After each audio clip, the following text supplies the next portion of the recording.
자, 마지막 선물, 새로운 시작 이야기 해볼게요. 네, 가톨릭대학교 의과대학 은평성모병원 장기이식 코디네이터 신혜림 선생님께서 이야기해 주시겠습니다. 안녕하세요. 저는 장기이식 코디네이터로 일하고 있는 신혜림이라고 합니다. 네. 근데 장기 이식 코디네이터 하면은 이게 무슨 직업인지 궁금해하시는 분들 정말 많을 것 같은데. 맞아요. 익숙한 직업은 아닌데요. 혹시 뉴스나 기사에서 30대 청년 장기기증으로 5명에게 새 생명을 선물하고 하늘의 별이 되다 같은 기사를 보셨죠? 그렇죠. 예, 예. 이런 기적 같은 일들이 원활하게 진행될 수 있도록 돕는 일을 하고 있고요. 조금 더 자세히 설명드리자면 장기기증은 의사나 간호사를 비롯해서 정신건강의학과의 확인을 받아야 되기 때문에 정신건강의학과 의사 및 상담사 그리고 살아있는 사람들 간의 이식이 필요할 때 사회복지사 선생님 등 여러 분야의 의료진들이 소통이 잘 이루어져야만 가능한 일인데요. 이런 의사소통이 잘 이루어질 수 있도록 제가 중간에서 다리 역할을 하고 있습니다. 그리고 이외에도 내사 추정자분들 그리고 보호자분에게 장기기증을 권유하는 상담을 하기도 하고 그리고 장기이식 이후에 수혜자분들이 건강관리를 잘 할 수 있도록 하는 역할도 있고요. 그래서 장기기증에 관련된 전반적인 일을 담당하고 있다고 보시면 됩니다. 저는 그냥 이 모든 일들을 장기 기증은 그냥 의사나 간호사나 병원에서 그냥 이루어지는 일이라고 했지 코디네이터가 따로 있는지 몰랐거든요. 장기 이식 코디네이터가. 그럼 이 직업을 어떻게 하시게 되신 거예요? 처음부터 제가 장기이식 코디네이터를 했던 거는 아니고요. 네. 이 일을 하기 전에는 대학병원 응급실에서 13년 정도 근무를 했었고 제가 이렇게 응급실에서 일을 했다고 하면 다들 어떻게 그렇게 힘든 곳에서 응급실 버텼어라는 간호사 생활을 13년. 네, 그렇게 말을 하시더라고요. 그래서 이제 저는 간호사로서 되게 뿌듯한 공간이고 책임감을 느낄 수 있는 공간이었기 때문에 특히 그곳에 있는 환자분들 중에서 아프신 분들이 저의 도움이 필요한 분들에게 제가 도움을 드렸을 때 그때 응급실에서 일하길 참 잘했다라고 생각을 하는 경우도 많았고 그렇게 응급실에서 근무를 하다가 개인 사정에 의해서 일을 그만두게 됐고 그리고 나서 다시 복직을 했을 때 그때 저에게 장기이식 코디네이터가 자리가 났는데 혹시 한번 해보지 않을래? 라는 제안을 해주셨습니다. 근데 처음에는 저도 이게 뭐 하는 직업인지를 잘 몰라서 조금 망설이긴 했는데 네. 응급실만큼이나 환자분한테 코디네이터라는 사람이 손길이 많이 필요하겠구나라는 생각을 하면서 6년 전에 장기이식 코디네이터로 전향하게 되었습니다. 그러면 장기 이식 코디네이터는 이게 자격증이 따로 있는 건가요?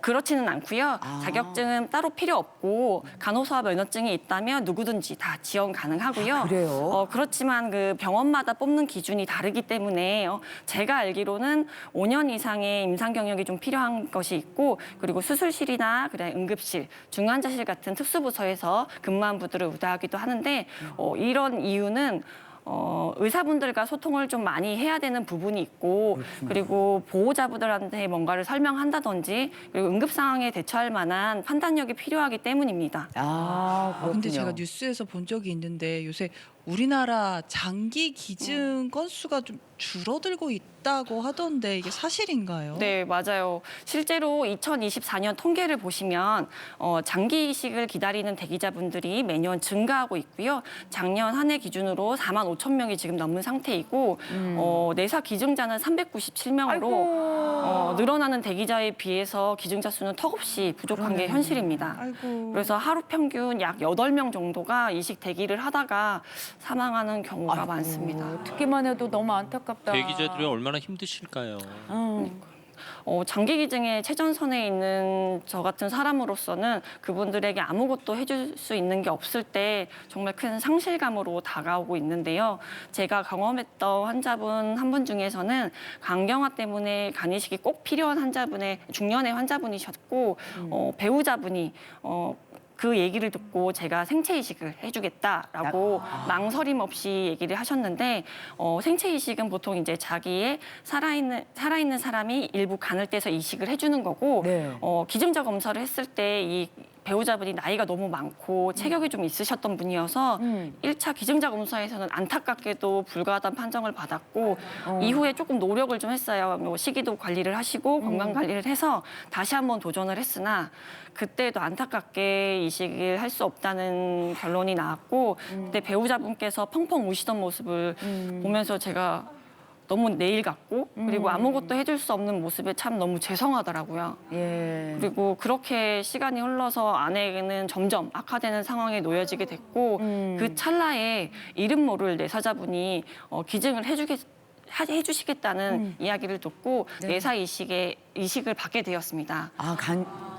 그리고 나서 두 분은 지금은 현재는 외래를 다니면서 건강 관리를 잘 하실 수 있게 됐고 새로운 삶을 행복하게 잘 지내고 계십니다. 야, 아니 그러니까는 그분 덕분에 새로운 인생을 또 살게 되신 거잖아요. 맞습니다. 예. 이렇게 이분들한테는 너무너무 잘된 소식이긴 하지만 네. 저한테는 마냥 기뻐만 할 수는 없었어요. 그럴 수 있죠. 이분들이 받은 게 이제 뇌사 이식이라는 그러니까. 거기 때문에 뇌사라는 것과 식물인간을 헷갈려 하시는 분들이 굉장히 많으신데요. 네. 식물인간 같은 경우는 자바로흡이 가능하고 그다음에 회복 가능성이 있기 때문에 장기 기증의 대상자로는 적합하지 않지만 뇌사의 경우는 회복 가능성이 전혀 없고 의학적 사망 상태를 뜻하기 때문에 보호자의 동의만 가능하다면 장기 기증이 가능합니다.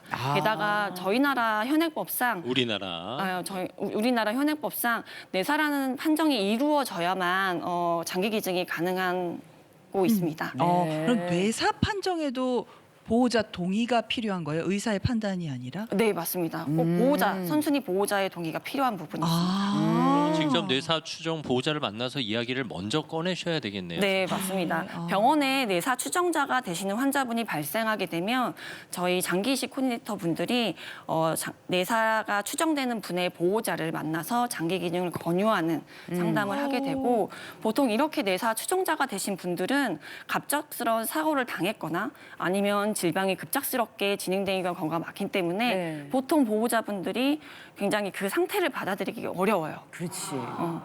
진짜 얼마 전까지 멀쩡했어요. 예. 그렇기 때문에 장기 기증에 관해서 얘기를 드리려고 이제 만나게 되면 조금 화를 내실 수도 있고 욕을 하실 수도 있고 그리고 대부분의 보호자분들은 많이 펑펑 우세요. 네. 그리고 중간에 뭐 못 듣겠다고 해서 나가시는 분들도 있긴 하지만 이렇게 상담을 하면서 그분들의 모습을 보면 마음이 너무 무겁고 제가 드리는 말씀 자체가 그분들에게 상처가 되지는 않을까 굉장히 조심스럽습니다. 왜 안 힘든 일 그렇겠어요? 하시는구나. 아니 누구의 그 행복의 길이, 희망의 길이 누구에게는 슬픔의 길이 될 수도 있으니까 중간에서 참 대처하기 힘드실 텐데. 평소에 고민이 많으시겠어요. 그럼 어떻게? 예, 그럴 때는 저도 작년까지만 해도 이 일이 조금 너무 힘들고 고민이 많이 돼서 이걸 계속 할 수 있을지라는 생각을 많이 했었던 찰나에 제 개인적으로는 장기 이식 코디네이터라는 직업이 삶과 죽음 사이에서 다리 역할을 한다고 생각이 돼서 중립적인 태도를 꼭 보여야 되겠다라는 생각을 가지고 있었는데 그렇다 보니까 오랜 기다림 끝에 이식을 받은 수혜자분들의 모습을 보면서 온전히 기뻐할 수가 없더라고요. 그래서 이렇게 고민을 하고 있던 중에 어떤 분께서 저에게 이런 얘기를 해주셨습니다. 장기 이식 코디네이터는 수혜자와 기증자 사이에 서서 중립을 지키는 것이 아니라 중도의 길을 가는 것이라고 말씀해 주시던데요. 중립과 중도의 차이. 중도라 함은 양극단에 치우치지 않고 올바른 길을 가는 것이라고 합니다. 그래서 저는 중립을 지키는 것이 아니라 올바른 길을 가기 위해서 이분들의 마음을 슬픔과 아픔 그리고 기쁨과 희망에 온전한 마음을 다하기로 결심을 했고 네. 그러다가 그렇게 하고 나서 중립을 포기하고 중도를 지키니까 마음이 한결 나아지고 조금 더 일에 집중할 수 있었습니다. 그렇군요. 최근에 그러면은 좀 마음가짐이 달라지고 나서 일하시면서 많이 변화를 느끼셨어요? 네. 최근에 이제 있었던 일인데요. 투석을 하시면서 이제 이식을 10년간 기다렸던 환자분이 계세요. 10년. 그런데 이제 보통 대기 기간이 되게 저희가 설명드릴 때 6에서 7년 정도 됩니다. 길게는 이분처럼 10년 가까이 되는 분도 이야. 계시기도 합니다. 어떻게 해도 너무 길게. 세상에. 아니 그러면 그분은 말이 10년이지 뭐 체감하는 기간은 거의 한 100년 같이 느껴지실 그럼요. 것 같아요. 네, 제가 이렇게 오랜 기다림을 하신 분들이 수혜를 받게 돼서 새벽 1시 정도에 연락을 하게 됐고 이 소식을 듣고 많이 기뻐하셨고 울먹이시기도 하셨는데요.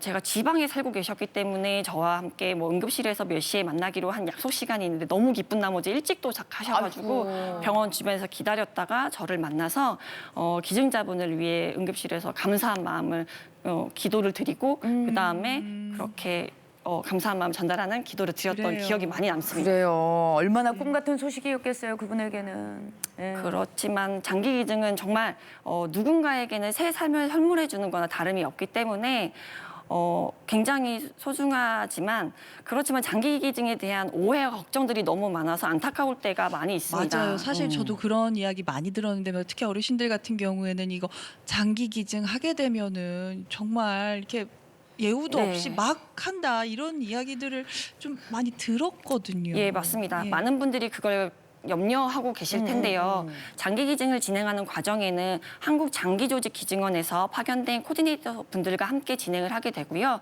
장기 적출 수술이 만료되고 난 후에 시신봉합과 수술을 마치면 유가족분들이 원하시는 장례 절차를 따르게 되어 있고 한국 장기조직 장례도 못한다 그런 오해도 하시더라고요. 그렇지는 않아요, 절대. 예. 그리고 한국장기조직기증원에서 기증자분의 시신을 유가족분이 원하는 장지까지 경로를 확인하고 그리고 차량을 확보해서 그곳까지 이송해주는 업무를 담당하고 있고 그렇군요. 또 저희 병원에서는 수술하는 당일 입시라는 시간에 맞춰서 방송도 진행을 해드리고 있습니다. 방송이요? 방송 내용은 지금 우리 병원에는 치료가 어려운 뇌사 상태에 이르러 장기 기증으로 다른 사람의 생명을 살리는 고귀한 결정을 하신 분이 계십니다. 아이고, 예. 이 소중한 생명을 이어받아 새로운 삶을 살아갈 수혜자와 그의 가족들 그리고 친구들 모두에게 이 기증자의 따뜻한 마음이 오래도록 기억되길 바랍니다.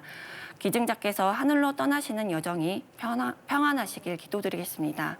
라는 방송이 병원 전체에 울리면 이런 숭고한 희생을 기르기 위해서 중환자실부터 수술실 입구까지 저희 교직원분들과 의료진이 함께 늘어서서 기증자분에게 존경과 감사한 마음을 담아서 배웅하는 나눔 사랑길이라는 길을 만들어드리고 있습니다. 은평성모병원에서 시행하는 맞습니다. 일종의 저희- 이벤트죠. 네, 맞습니다. 예, 병원에서도 이렇게 하지만은 뭐 다큐멘터리나 드라마 같은 데서도 이런 그러니까요. 모습을 좀 본 것 같아요. 예. 네, 맞아요. 이런 거를 해외에서는 아너워크라고 불리는 의식인데요. 어떤 거? 네, 영상에서 보이시는 것과 같이 2000년대 미국에서 유럽 등에서 장기 기증자 예우를 갖추고 슬픔에 빠진 유가족을 위로하기 위해 시작되었고 그리고 병원마다 이름은 다르겠지만 그 은평성모 병원에서는 나눔 사랑길 이라고 말하면서 이렇게 쭉 줄지어서 존경과 감사함을 담아 존경과 감사함을 담아 그리고 유가족을 위로하기 위해서 진행을 하고 있습니다. 유가족들을 위해서 많은 예우를 하겠지만 그래도 또 위로가 되지 않을 또 그 유가족들의 마음들이 네, 맞아요. 있으시잖아요. 이외에도 수술실에서 수술을 시작하기 전에 기증자분을 위한 기도를 드리고 있고 또 매년마다 기증자분이 기증한 달에 맞춰서 저희가 엽서를 또 보내드리고 있습니다. 어떤 내용의 엽서인가요? 최근 엽서를 보내드린 거를 내용을 잠깐 이야기 드리자면 사랑의 꽃씨를 뿌리고 하늘로 가신 지 몇 년째 되시는 날입니다. 숭고하고 고귀한 결정으로 고통받고 계셨던 네 분에게 새로운 생명을 선사해 주심에 깊은 감사와 존경을 표하며 기억의 벽을 설치하여 기도드리고 있습니다. 네. 라는 엽서를 보내드리고 있습니다. 그러니까 우리가 기억하고 있다는 마음을 예, 유가족에게 맞습니다. 전해드리는 건데 기억의 벽을 또 따로 만드셨나 봐요. 네, 맞아요. 그 기억의 벽은 숭고한 희생을 하신 기증자분을 기억하기도 하고 추모하는 공간으로 기증자분들의 이름을 벽에다 새겨드리고 있는데요. 네. 유가족분들이 종종 찾아오셔서 한참을 보고 가시는 분도 계시고 울면서 벽을 이렇게 쓰다듬는 분들도 계시기도 합니다. 그러시군요. 예. 이렇게 장기 기증은 숭고한 희생으로 만들어지는 건데요. 제가 꼭 부탁하고 싶은 거는 수혜자분들께서 이런 고귀한 희생 덕분에 새 삶을 선물로 받으시게 된 거기 때문에 앞으로의 시간은 누구보다 건강 관리를 잘 하셨으면 그렇죠. 좋겠고 예. 선물로 받은 인생을 아픔 없이 행복한 시간만 가득했으면 좋겠습니다. 네. 아유. 우리 신 선생님이 아주 숭고한 일을 하고 맞아요. 계시네요. 네. 네. 김지선 씨. 네, 저도 예. 지금 예, 갖고 있는데 저 운전면허증에 저는 이제 사후 장기 기증을 하기로 여기 스티커가 다 있습니다. 아. 여러분들께서 장기 기증 이렇게 하시겠다고 한다면 인터넷 찾아보시면 하실 수 있거든요. 면허증에다 이렇게 붙이면. 붙여놔 주시면 이게 편하게 이루어집니다. 네. 자, 질문도 질문이 있죠? 들어왔어요. 방송을 보다 보니 장기 기증 희망 등록을 진행하고 싶습니다. 장기 기증 신청은 어떻게 하는 건가요? 궁금하신 분들 많으실 네, 거예요. 맞습니다. 네, 국립장기조직혈액관리원 홈페이지에 들어가면 들어가는 방법이 자세하게 나와 있고요. 네. 온라인이나 우편, 팩스, 방문 모두 다 가능하고요. 장기기증 신청과 보통은 장기기증 신청과 각막기증 희망등록 신청으로 크게 나뉘고 있고 이러한 희망등록 신청을 하게 되면 국립장기조직혈액관리원에 결국 등록자로 등록을 하게 됩니다. 그리고 희망등록 신청을 하시게 되면 보통 기증을 꼭 해야만 하는 걸로 알고 계시는 분들이 경우가 많은데 그렇지는 않고 내사라는 상태에 빠졌을 때만 기증이 가능하고 앞에서 설명드린 바와 같이 보호자의 동의가 꼭 필요합니다. 그러니까 아무리 희망을 했다 하더라도 예, 뇌사 맞습니다. 이후에 보호자의 동의를 거친다는 네. 점. 예, 맞습니다. 각막 기증은 사후에도 가능하고 장기 기증은 뇌사 그리고 뇌사일 때만 가능하고 네. 또 우리가 살아 있을 때도 조혈모 세포를 아, 기증하면서 맞아요. 예. 백혈병 환자들에게 도움을 줄 수 있다는 것도 아셨으면 좋겠습니다. 네. 아, 오늘 귀한 일을 하시는 분 네. 모셔서 저희가 또 귀한 이야기를 들었습니다. 지금 애타게 장기 이식을 기다리고 있는 분들에겐 또 귀한 선물과 또 위로가 됐으면 좋겠습니다. 아울러 그동안 기증해 주신 분의 유가족들에게도 너무 감사합니다. 저희가 이 자리를 빌려 감사의 마음 전하겠습니다. 고맙습니다. 예. 오늘 말씀 잘 들었습니다. 감사합니다. 예, 고맙습니다. 네, 은평 성모병원 장기 이식 코디네이터 신혜림 씨였습니다. 네.